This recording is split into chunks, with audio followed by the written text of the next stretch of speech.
Andy, Philip come on in his press conference with the Sunday newspapers had talked about the money about developing players and the money he brought in at former clubs. I think Genk was Sander Berge, £22 million he was sold for.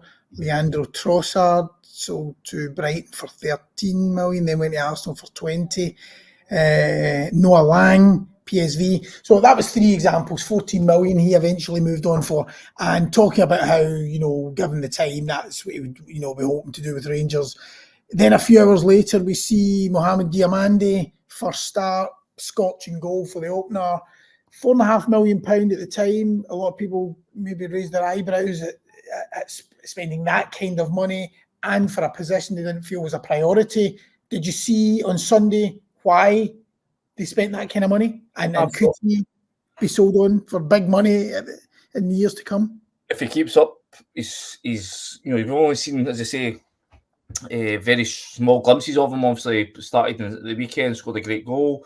Before that, he'd come on a couple of times. I think he started against Ayr as well. So we haven't seen much of him, but the early signs are encouraging.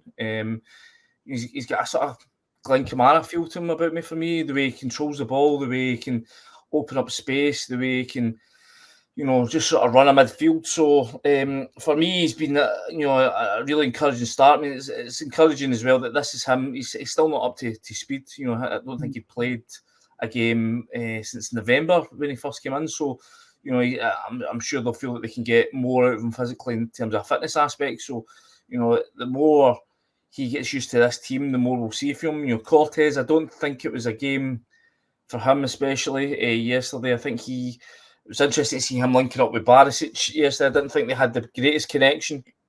I think there's the sort of bond between Cortez and Yilmaz has looked a bit more promising in the few times we've seen the two of them working down that left-hand side. But, the fact is that they've got these couple of extra guys coming in that'll just give that extra bit of boost, that extra bit of competition.